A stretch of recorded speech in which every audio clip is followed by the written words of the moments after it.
So I just was having a thought this morning about language, because there's so much talk about like language shapes our reality. Like language are the Lego blocks with which we use to convey our thoughts, to hear other people's thoughts into dialogue. It's not the only way, because of course there's like interpersonal body language and stuff, but language plays a big part in how we function with the world and how the world functions with us. And so I was having this thought at the gym, and it was just like mind blowing, right? So just one of those like light bulb moments. And basically what I was thinking of was this morning I was having simultaneous conversations. One conversation was about race. One conversation was about gender. One conversation was about the theology of hell. I'm telling you, I swim in some deep waters sometimes, and apparently it's not tied to the time of day it is. But there's so many nuances within all of those topics. And I came to this place where I was like, I had this realization that language, it shapes our reality, because it is, like I said, it's the Lego blocks of our reality and of conveying messages to another person and receiving messages from another person. And language can shape whole interpretations of a message. Like with Christianity, language is the building blocks of the Bible. And you can see over and over again, once you really start to study things, you can see that language has been tweaked to create or to further certain agendas, or to maximize or minimize certain people. So you can see that in the Bible. You can also see that when it comes to in terms of representation of people and their identities in the world at large. What I mean by that, having a simultaneous conversation about race and gender and orientation right now. Some people say, like, why do we need to have all of these different identities in terms of orientation and gender for people to have? We've never had those before. Or why is it so important that this person identifies as Caribbean, Afro-Hispanic, East Asian, Pacific Islander, like all of these different things instead of digestible categories that we've had before? And I think that it's really important, because the flip side of language shaping our framework and expanding our understanding of the world is that language can limit our understanding of the world. So if we are to say, like, why do you need that clarifier? Why do you need that definer? Why are we having this conversation about words in the original Greek and the Hebrew? Language can also limit our perspective as much as it can expand it. And if you are a person who has never needed to clarify who you are outside of the norm, outside of the Western norm, right? If you've never needed to clarify who you are, if you've always seen yourself on TV, if you have always seen a box that matches you on intake forms, on ID, on government forms, if you've always seen those things, there's a very slim chance that you're going to realize that there are people who don't have a box to check. And while labels can be bad and can be limiting, in the beginning of a conversation about diversity, labels can show and can be concrete proof of the existence of a diaspora of identities and of orientations and of ethnicities and of backgrounds. All of these things, it can be a both and I love what you said there in the comments about it being a set of tools. Language can be a set of tools. And instead of fighting against, like, why do we use language the way we use? Why do we need this? Why do we need that? Why do we need the other? We need to come to a place where we realize the value in that diversity and in conveying that diversity. And that can help so much within yourself. If you're a marginalized person who is felt on the fringes, who has felt invisible, who has tried to fit into other boxes, but it just like doesn't seem right. If you're that person, it's so freeing to see yourself represented by some toolbox of language at some point. And that's why language matters, right? Because we have to use language as expansive. and as open postured. Because the moment we post a closed-ended question, the moment we use a definitive clarifier that doesn't fit, we subconsciously other people. And so if we're really in the business of building community and encouraging diversity and championing individuality and moving forward to a progressive, cohesive, multifaceted society, we have to use language that moves outside of our perspective, right? We have to use open postured language. And that's something that's really, like, I'm a non-binary person, and I sometimes accidentally misgender my non-binary friends, which is the height of irony, right? Because I'm non-binary. But I try to always utilize, whenever possible, the most expansive language. And instead of using daily colloquialisms that are tied to the majority, I try to intentionally decenter the majority in my language. And so when that happens, well, I'll give you one quick, easy example, and it's very, very simple, and it's very, very almost surface, but it was the way that I started to engage with this concept of expansive language and open postured language. So instead of saying guys, I try my absolute hardest to say folks, because folks is a non-gendered option when addressing a mixed group of people. And so I'm trying to decenter this, like not my cisgendered narrative, but I'm trying to decenter the cisgendered binary way of referencing a group of people, which is funny because in high school Spanish class, I used to always get so angry that pronouns, or not pronouns, well, I guess pronouns, but when addressing a group of people who were of mixed gender, you had to use the masculine. And this is not a knock on the Spanish language, because this happens all throughout language.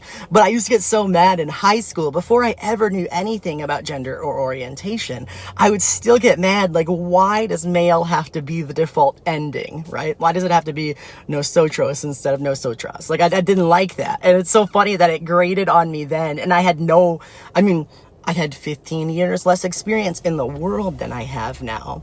It's so awesome that you were also thinking about the importance of language, because, yeah, it's really important and it's wild to think about. And if you're a writer, you've probably thought about language. And if you've worked in social work, you might be coming around to the idea of language, but it's not necessarily something that everybody thinks about. And so I just had this like moment of synergy at the gym, and I was like, yes, let's throw this out in the ether. Let's see what we can do today to change those predetermined norms that are set in our language. So I do my best to use folks instead of guys. One that I have a hard one is using dude instead of like a more gender neutral thing, because to me dude has always been gender neutral. But if I notice that there's somebody in a group who may be perhaps not cisgendered, and I can't tell right away sometimes, but if I sense that there's someone that might identify as something other than masculine, I really try to avoid dude.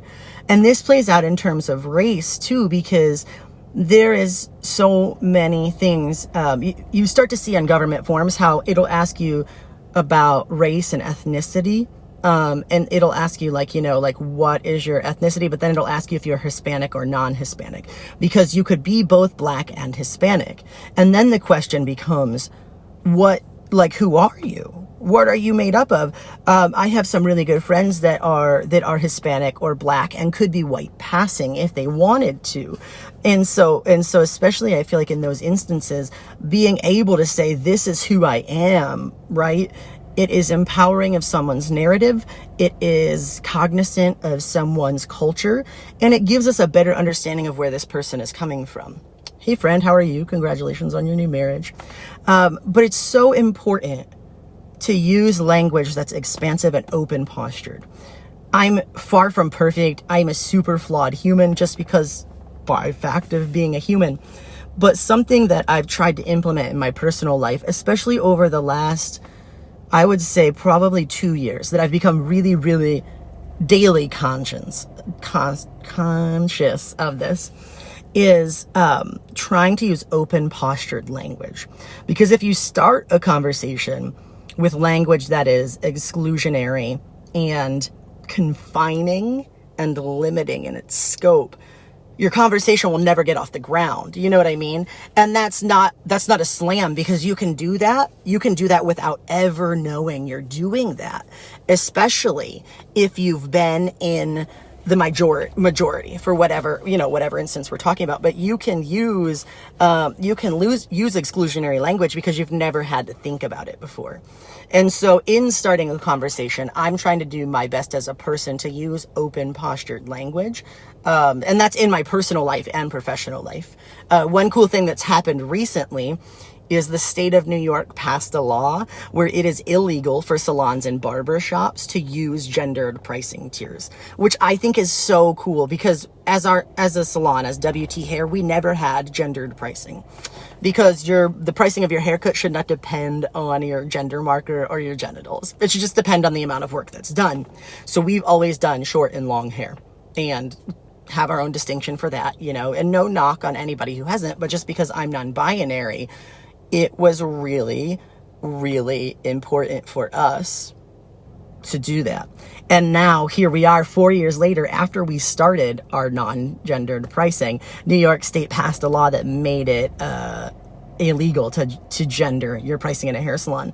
And that was to eliminate the idea of the pink tax, which I think is fantastic, because something shouldn't be more because it's pink. Ellen DeGeneres has a huge sketch about lady pens, and I'm so glad that they made these pens, because my tiny lady hands couldn't handle the other pens, and really they're the same pens, but they're pink. And I think it's really, really, it's comical in that sense, but it's important in other senses to remember that we need to be open postured and we need to be non-limiting in our language. So we need to move from language that we've been programmed with. We've been programmed to use these norms. So it's no one's fault. It started long before us, right?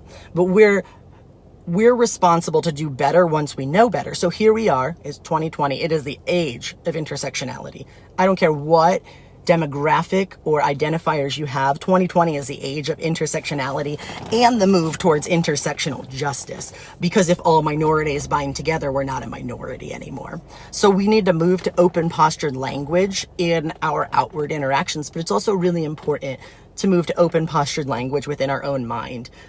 When I talk about coming out, I always talk about how there's layers of coming out. You come out to yourself, then you come out to your closest friend, then you come out to your inner circle, then you come out to your acquaintances, then you come out to the world at large, right? And it's the same thing with language. Change starts from that same kind of tiered perspective. So if we start using expansive and open postured language within our own head, then we start using expansive and open postured language within our own households.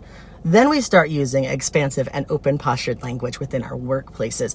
And that language builds the framework for an open postured and equitable world.